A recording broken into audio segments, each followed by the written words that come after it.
Kericuhan ini terjadi di Pelabuhan Murhum, Kota Bau-Bau, Sulawesi Tenggara. Kericuhan ini melibatkan puluhan buruh bongkar muat dengan sejumlah penumpang KM Sinabung saat kapal hendak berangkat meninggalkan dermaga pelabuhan. Puluhan buruh yang emosi memaksa naik ke atas kapal untuk mencari penumpang yang diduga menjadi biang keributan. Para buruh bahkan sempat terlibat aksi saling lempar botol air mineral dan benda keras dengan sejumlah penumpang yang berada di atas kapal. Puluhan petugas kepolisian dan TNI Angkatan Laut yang bertugas berupaya mengamankan situasi dengan menenangkan para buruh. Belum diketahui secara pasti penyebab keributan antara penumpang dan para buruh. Yang jelas kita mengantisipasi hal-hal yang kalau lama masih lah, kita kan nggak ngerti nih, tahu-tahu kan terjadi hal seperti itu. Takutnya kita terjadi hal yang tidak diinginkan, makanya kapal lepas tali, berangkat, dan kita pastikan tidak ada korban. Puncak arus mudik Nataru di Pelabuhan Murhum Bau-Bau terjadi pada Sabtu malam. Terdapat 4 armada kapal PT Pelni yang mengangkut 4.000 penumpang mudik.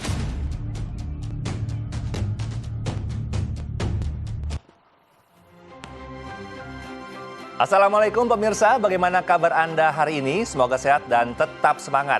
Seperti biasa, sebelum beraktivitas, kita update dulu yuk seputar informasi menarik agar pagi Anda tentunya lebih berisi. Bersama saya, Erlang Purbaya, inilah Cakrawala selengkapnya.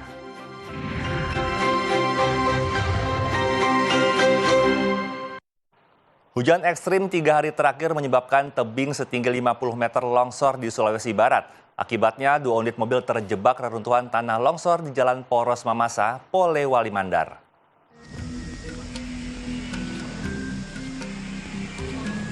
Tebing setinggi 50 meter longsor menutupi Jalan Poros Mamasa, Polewali Mandar di Desa Bala, Kecamatan Mamasa. Longsor terjadi akibat hujan terus-menerus selama 3 hari terakhir. 2 unit mobil minibus yang mencoba menerobos saat terjadi tanah longsor nyaris jatuh ke sungai.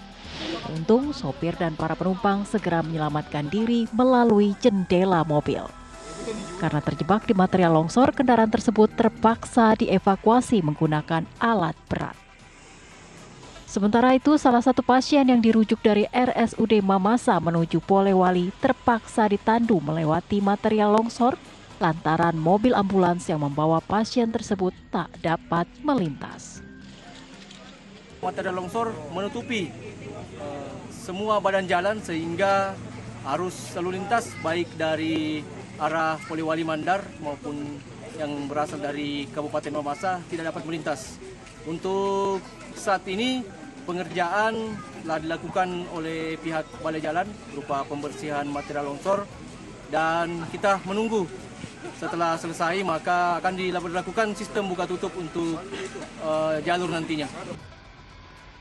Hingga saat ini proses pembersihan material longsor masih dilakukan pihak Balai Jalan dan PUPR dengan menurunkan 2 alat berat ke lokasi.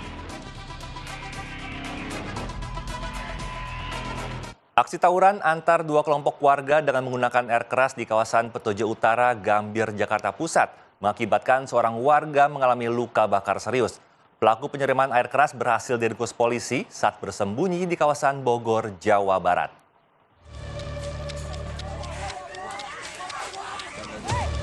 Aksi saling serang dengan senjata tajam antar 2 kelompok warga terjadi di tengah permukiman padat penduduk di Petojo Utara, Gambir, Jakarta Pusat, Minggu pagi 15 Desember 2024. Salah seorang pelaku tawuran bahkan nekat menyiramkan air keras ke kubu lawan. Akibat kejadian itu, seorang korban menderita luka bakar serius di sekujur tubuhnya karena siraman air keras. Seorang warga yang berusaha melerai aksi tawuran juga ikut terkena percikan air keras dan menderita luka bakar di bagian dada. Rombolan di sini motor wang masuklah. Di sini 3 orang tukang bakmi sempat dikalungin. Apa tuh celurit? Celurit. Tapi dia bilang, "Pak, saya tukang dagang." Dilepas. Nah, arogan lah di sini dia. Motor dibalik-balikin. Nah, motor dibalik-balikin, warga keluar ada perlawanan. kita ada perlawanan keluar masuk, terjadi lagi penyiraman air keras sama yang baju kuning itu. Kamis 19 Desember 2024, petugas Satuan Khusus Polres Metro Jakarta Pusat berhasil meringkus terduga pelaku penyiraman air keras di kawasan Kabupaten Bogor, Jawa Barat. Pelaku dijerat dengan pasal penganiayaan berat hingga mengakibatkan korban menderita luka berat serius. Kejadian tawuran yang di Petojo Utara, Gambir, itu tim khusus telah mengamankan 1 orang pelaku, yang mana pelaku ini melakukan tindak pidana penganiayaan berat dengan modus siram air keras kepada korban. Terhadap 1 orang pelaku diamankan di Kabupaten Bogor pada tanggal 19 Desember 2024 sekira pukul 04.00 waktu Indonesia Barat. Saat ini tim sedang mendalami keterlibatan dari teman-teman pelaku ini. Berdasarkan hasil pemeriksaannya, memang benar si pelaku inisial F ini mempersiapkan air kerasnya dengan sengaja untuk melakukan penyiraman air keras kepada lawan tawuran. Meski dugaan sementara aksi tawuran hanya demi eksistensi di media sosial, namun polisi masih mendalami kasus ini untuk mengungkap dalang dan motif tawuran dengan berbekal air keras tersebut. Seorang pesepeda yang sedang menggowes di jalur sepeda di Jalan Sudirman Tanah Abang, Jakarta Pusat, dipukul oleh oknum driver ojol yang sedang membawa penumpang. Sang pesepeda pun terjatuh. Lantas, apa yang membuat oknum driver ojol ini berbuat seperti itu dan mengapa oknum driver ojol melintas di jalur sepeda?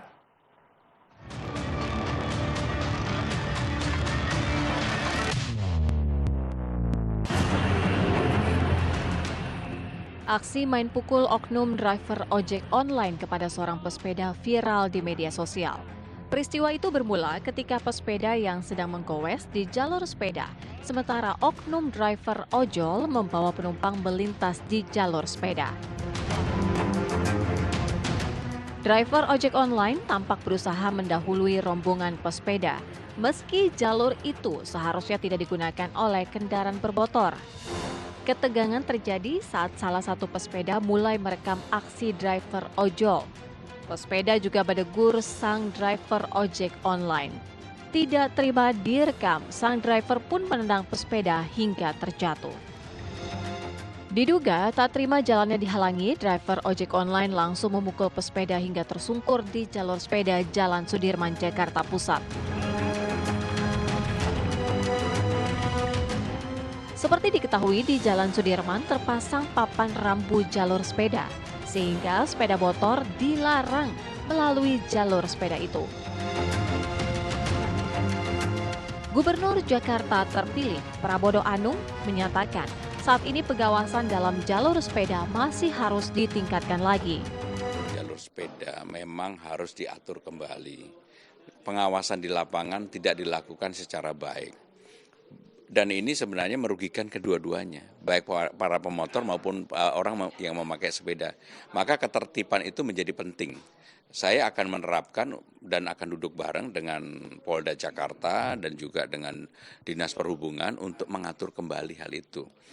Yang jalur sepeda ya jalur sepeda, yang jalur motor ya jalur motor, yang jalur mobil ya jalur mobil. Dan itu harus dilakukan. Kalau Jakarta pengen menjadi kota global yang naik kelas, itu salah satu hal yang harus dilakukan. Peristiwa pengemudi ojek online menendang seorang pesepeda ini viral di media sosial. Dalam keterangan di media sosial, korban telah melaporkan peristiwa ini ke pihak aplikator. Kasusnya kini diselidiki Polsek Tanah Abang. Jelang Natal dan Tahun Baru, ribuan kendaraan memadati Pelabuhan Bakauheni, Lampung. Calon penumpang kapal kebanyakan menuju Pulau Jawa untuk melewatkan liburan Nataru di kampung halaman. Hari ini adalah puncak arus libur Natal dan Tahun Baru dari Pelabuhan Bakauheni, Lampung. Berdasarkan pantauan, kendaraan terlihat mengantre di kantong parkir dermaga untuk masuk dalam kapal. Pada umumnya, para calon penumpang kapal ini melakukan perjalanan ke Pulau Jawa untuk melewatkan liburan akhir tahun bersama keluarga. Berdasarkan data dari PT ASDP Bakaheni, pihaknya mencatat terhitung hari ini sudah menyeberangkan sebanyak 2.929 unit roda 4, 231 bus, dan 1.838 kendaraan truk dengan jumlah total kendaraan sebanyak 5.986 unit. Saya prediksi Senin Selasa. Senin Selasa untuk yang dekat, tapi Senin untuk jarak jauh. Senin itu menjelang Selasa. Kalau acara Natalnya pasti cenderung lebih landai dan sangat landai. Untuk mengantisipasi lonjakan tersebut, ASDP Bakaheni mengoperasikan 6 dermaga reguler dan 1 dermaga eksekutif serta 28 unit kapal feri berukuran besar. PT ASDP menghimbau kepada para penumpang untuk melakukan perjalanan pada pagi hingga siang hari, mengingat cuaca pada sore hingga malam sering tidak menentu. Memasuki hari ketiga banjir di Kabupaten Sopeng, warga mulai mengungsi. Evakuasi pun berjalan dramatis karena derasnya arus dan tingginya air. Sementara itu, posko pengungsian mulai dibanjiri pengungsi yang rumahnya sudah terendam banjir.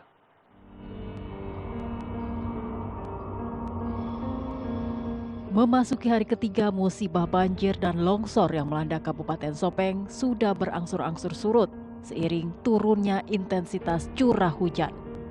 Namun, pemukiman yang terletak di daerah aliran Sungai Walanea masih terendam banjir. Seperti di Kelurahan Cabenga, Kecamatan Lili Rilau, di beberapa titik ketinggian air masih berkisar 1 meter. Tim SAR gabungan membantu para korban banjir, terutama warga yang sakit atau lansia yang minta dievakuasi dari rumahnya. Mereka dievakuasi menggunakan perahu karet. Tak hanya evakuasi, tim SAR gabungan juga mengirimkan bantuan logistik dari rumah ke rumah yang terendam banjir tinggi. Melaksanakan pendistribusian bantuan di wilayah Cabenge dan ketinggian air ini sudah sampai setinggi pinggang. Alhamdulillah hari ini kita bisa memantau secara langsung kondisi warga yang terdampak banjir. Dan insya Allah kita akan terus melakukan kegiatan pemberian bantuan dan juga evakuasi terhadap masyarakat yang terdampak. Sementara itu, ratusan warga desa Mata Bulu, Kecamatan Lalabata, Kabupaten Sopeng tiba di posko bencana. Sebagian besar pengungsi merupakan lansia, wanita, dan anak-anak. Di posko pengungsian ini, warga mendapatkan makanan, logistik, dan pemeriksaan kesehatan. Para pengungsi ini dievakuasi karena dikhawatirkan adanya longsor susulan, serta sulitnya medan untuk mendistribusikan logistik. Pengungkapan uang palsu yang diproduksi dalam kampus UIN Makassar benar-benar membuat warga khawatir. Sejumlah warga di Goa, Sulawesi Selatan heboh saat seorang perempuan menarik uang dari mesin ATM bank dalam kondisi yang rusak. Mereka mengira uang itu palsu.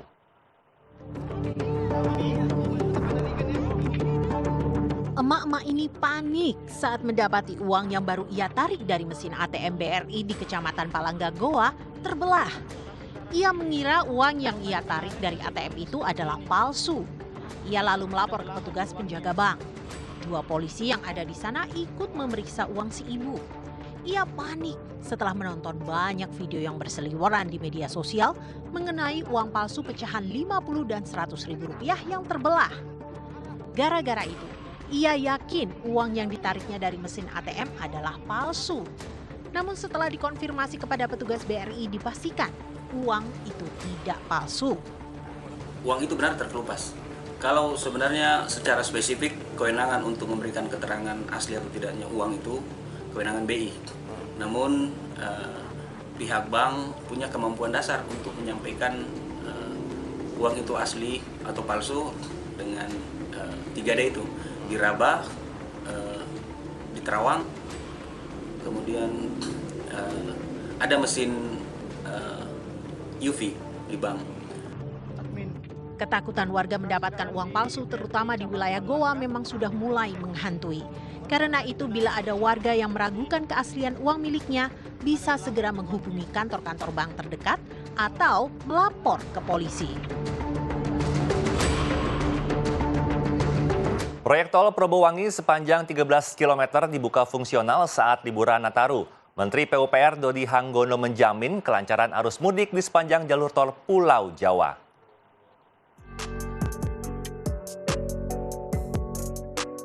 Beginilah kondisi pembangunan proyek Probolinggo Banyuwangi Paket 1 Gending Keraksaan yang langsung ditinjau Menteri PUPR Dodi Hanggodo untuk memastikan siap untuk digunakan. Jalur tol sepanjang 13 km di Probolinggo, Jawa Timur tersebut dibuka fungsional saat liburan Nataru tiba. Kecelakaan nggak ada, terus memang sepi. Memang saya dari Serang, Banten itu jam 6 sore baru masuk sekarang ini. Ya, selama ini jalan tolnya juga alhamdulillah mulus, tidak ada lubang-lubang dan tidak ada terkendala apapun. Semua sampai Probolinggo, cuman ya ada beberapa ruas yang memang rest areanya kurang memadai, tapi nggak apa-apa, itu cuman ini doang, darurat lah ya.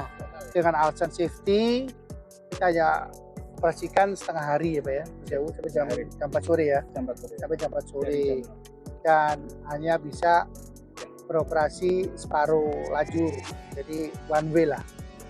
Hari ini sampai dengan 27 Desember kita operasikan yang mengarah ke Bali, demikian juga kebalikannya pada saat arus balik 28 sampai tanggal 5 Januari kita alihkan dari arah Banyuwangi dan sekitarnya kembali ke Surabaya.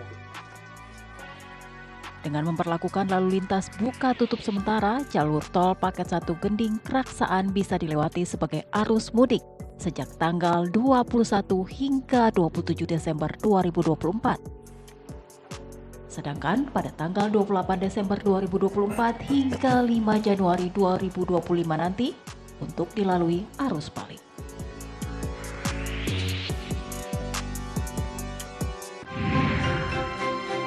Ratusan pengemudi ojek online Senin siang melakukan sweeping dan pengrusakan pangkalan ojek di Kabupaten Bandung, Jawa Barat. Aksi ini dipicu oleh penganiayaan yang dialami penumpang dan pengemudi ojol hingga terluka yang diduga dilakukan oleh oknum ojek pangkalan. Aksi sweeping dan pengrusakan pos ojek pangkalan dilakukan ratusan pengemudi ojek online di kawasan Cimekar, Cilenyi, Kabupaten Bandung, Jawa Barat pada Senin siang. Para pengemudi ojek online yang gagal menemukan oknum ojek pangkalan melampiaskan amarahnya dengan merusak pos ojek pangkalan. Kemarahan ratusan pengemudi ojek online ini setelah aksi kekerasan kepada penumpang dan pengemudi ojek online saat melintasi kawasan tersebut yang diduga dilakukan oleh oknum ojek pangkalan. Ratusan pengemudi ojol ini meminta agar warga diberikan kebebasan memilih layanan transportasi tanpa intimidasi, apalagi kekerasan. Dalam hal ini Bandung Timur yang masih menjadi zona merah ya dalam tanda kutip, agar bisa dibebaskan. Dalam artian warga ketika ingin memesan ojek online itu dibebaskan, tidak boleh ada intimidasi, tidak boleh ada pungli, dan tidak boleh ada kekerasan apapun. Artinya kita di sini aksi bukan dalam rangka merebut lahan pihak opang, enggak, sama sekali enggak ada. Kita cuma sekedar ingin supaya hak asasi warga itu bisa diberikan kepada mereka. Tatkala mereka ingin memesan opang, dipersilakan. Tatkala mereka ingin memesan ojek online, dipersilakan. Selain itu, para pelaku aksi ini meminta pihak kepolisian menangkap pelaku dan bertanggung jawab terhadap para korban. Pihak kepolisian pun masih melakukan penyelidikan dan pengejaran terhadap pelaku penganiayaan penumpang dan pengemudi ojek online tersebut. Ojol ini karena membawa penumpang dipepet, kemudian penumpangnya ditarik, terjatuh, kemudian dipukulin beramai-ramai, kemudian pelaku kabur. Nah, reaksi dari itu, ya kejadian semalam, pagi tadi di wilayah Cimekar, kawan-kawan dari ojol protes hal itu dan sudah dimediasi oleh Polsek, sudah kita damaikan di Polsek, dan untuk pelaku kami masih kejar dan masih dalam penyelidikan. Berarti tuntutan dari para ojol ini ingin pelaku segera ditangkap mungkin Pak? Ya, tentunya pasti, karena ini ada mengakibatkan korban yang saat ini sedang dirawat di Rumah Sakit Islam. Untuk luka sendiri Pak seperti apa? Berat atau ringan? Jadi untuk korban, seorang perempuan inisial I, umur 19 tahun, sedang dirawat di Rumah Sakit Islam. Untuk kepala itu karena terjatuh dari kendaraan motor, jadi ada beberapa luka di wajah dan kepala belakang. Takut menjadi sasaran amuk warga, seorang pelaku jambret nekat menceburkan diri ke Kali Anak Ciliwung di Jakarta Pusat. Perlawanan korban yang tasnya hendak dijambret memicu perhatian pengguna jalan hingga akhirnya membuat pelaku ketakutan dan melarikan diri.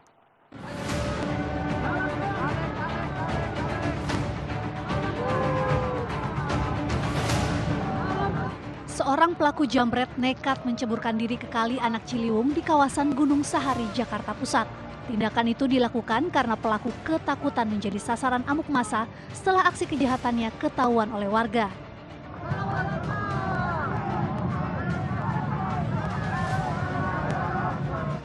Kejadian bermula saat korban, seorang wanita penumpang sepeda motor, menyadari tasnya diincar oleh pelaku jambret.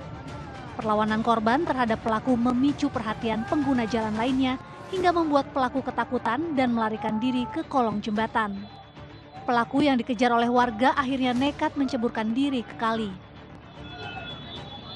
Dari sana dikejar, nyebur ke kali sini, gitu. Terus saya pikir apaan gitu. Ya tahu-tahu ada datang polisi, dibawa polisi.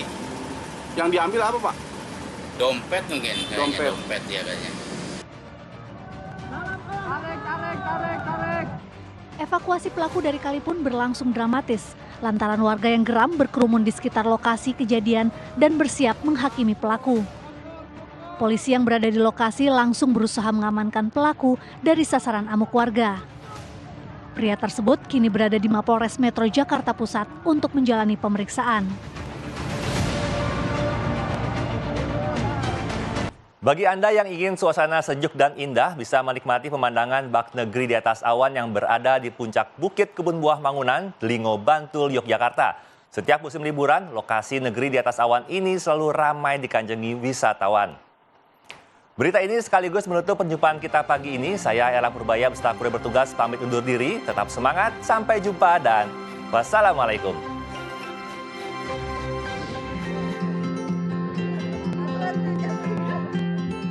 Inilah indahnya awan putih yang menyelimuti hijaunya pegunungan yang dapat disaksikan di puncak Bukit Kebun Buah Mangunan, Delingo, Bantul, Yogyakarta setiap pagi hari. Ratusan pengunjung sudah berdatangan sebelum matahari terbit. Mereka ingin menyaksikan matahari terbit dari balik awan putih tebal yang menyelimuti pegunungan Seribu. Pemandangan nan indah dengan gumpalan awan putih berlatar belakang pegunungan Seribu ini, pemandangan ini dijadikan latar belakang para pengunjung untuk berfoto. Indah sih, banyak kabut-kabut juga, terus treknya lumayan curam ya kesininya. Kalau pemandangannya sendiri gimana? Pemandangannya sangat indah, indah banget. Kayak negeri di atas awan gitu? Iya, bener-bener kayak negeri di atas awan. Untuk berkunjung ke tempat ini sangat murah. Tiket masuk hanya Rp5.000. Pengunjung mendapatkan pemandangan indah dan juga udara segar di pagi hari.